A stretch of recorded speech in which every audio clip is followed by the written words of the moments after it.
I'm Atrel Nashar in Washington. President-elect Donald Trump announcing plans to impose new tariffs on goods coming from Canada, Mexico, and China the day he takes office. Trump claims it will push these countries to address their roles in the fentanyl crisis and issues at the southern border.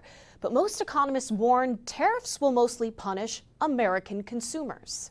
With the release of these two Truth Social posts Monday night, President-elect Trump put Canada, Mexico, and China on notice. On day one, he says, "I will sign all necessary documents to charge Mexico and Canada a 25% tariff on all products coming into the United States and its ridiculous open borders. This tariff will remain in effect until such time as drugs, in particular fentanyl, and all illegal aliens stop this invasion of our country. And on fentanyl coming from China, until such time as they stop, we will be charging China an additional 10% tariff above any additional tariffs on all of their many products coming into the United States of America." It's the start of following through with his campaign promise to impose across-the-board tariffs. To me, the most beautiful word, and I've said this for the last couple of weeks, in the dictionary today, is the word tariff.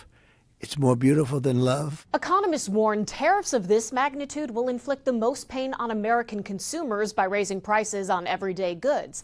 Even Trump's own nominee for Treasury Secretary, Scott Bessent, said as much back in February. So what will tariffs be? Tariffs are inflationary. He's a vocal supporter of Trump's plan now, but in the past, Bessent has said the threat of tariffs should be a powerful negotiating tool rarely implemented. Mexico's president says one tariff would be followed by another in response, and so on until we put at risk common businesses.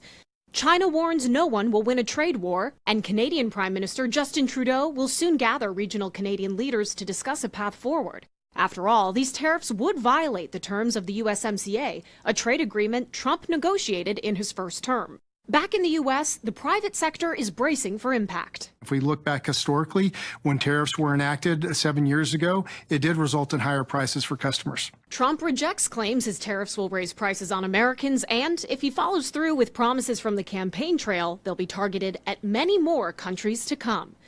In Washington, I'm Atrel Nashar reporting.